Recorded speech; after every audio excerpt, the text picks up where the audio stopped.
Hello and welcome to the July edition of What's Up Stratford via Zoom. Joining me and starting the show is Sarah Hamza. She's from the Hospice Foundation. Sarah, thanks so much for joining me. Thanks for having me. Sarah, first off, you are the chair of the foundation, so just tell us what that entity exists to do.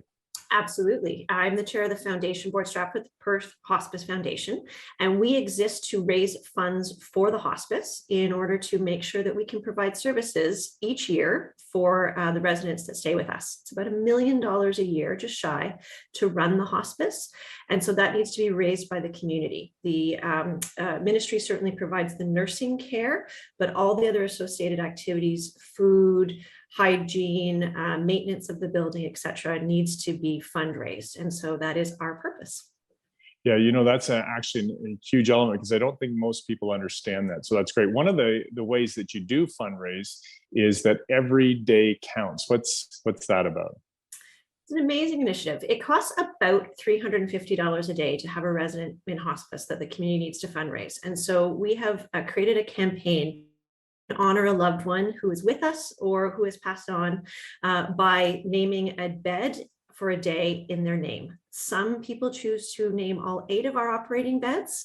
Some people choose to one day, and others choose to support even greater amounts of days. So it is a way for those who would like to participate in fundraising for the hospice to honor people that they care about by naming a day of care in their name.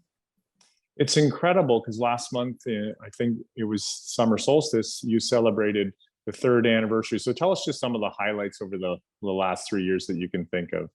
Well, it's been a roller coaster, to be sure. We opened in June of 2019. All systems were go. We were very, very frequently nearing our 8-bed capacity. And then COVID happened. And so we've had a change in protocols during COVID, as have all medical facilities.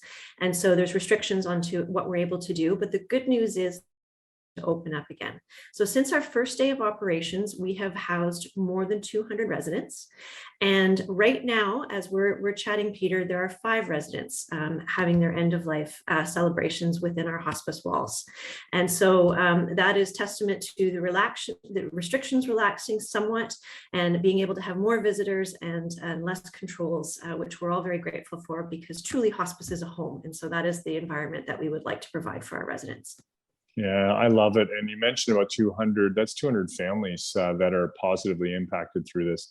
One of your fundraisers, I believe it's your 8th annual last month, was the Hike for Hospice. Give us some highlights and possibly even, I understand maybe there were some people from outside of Stratford that joined in. We did. So this was our first, you're right that it is our 8th annual Hike for Hospice, but it was our first time gathering together in person after a 2-year virtual hike. So we did have 135 hikers, 26 teams join us. Most of those were in Stratford. We were at the Stratford Perth Museum. We walked the trails. It was a beautiful morning. We had many activities on site for the hikers that joined us, but some folks chose to do their hike remotely. And that was really wonderful that people are getting out, going to their cottages, traveling to see family, but they didn't want to miss the opportunity to still participate in hike. So we did have teams all over Canada participating and raising money for a really important cause in our community. Yeah, I think that's super cool. The other thing you have coming up, I think in October, is Handbags for Hospice. Tell us about that event and when things will go on sale for it. So Handbags is coming up October 22nd, 2022, and it will be an in-person event if the COVID winds support us in that endeavor. We have, again, done largely virtual events for that for the last like to gather in person again and just really celebrate. It's a way for community to come together. We do have a number of auction items that are donated by local businesses and residents that we are able to raise funds with. And then we have a number of signature items that we auction off again to pretty significant results for the hospice. So both Hike for Hospice and Handbags are really major fundraisers for us each year.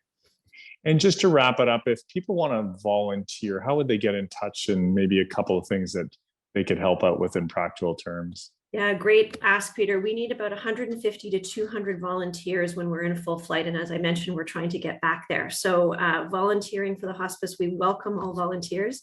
We have a range of volunteer options, from reception desk to maintenance and ground support and to direct care. You can actually volunteer to be with the residents when maybe their families need a break or someone can't be on site.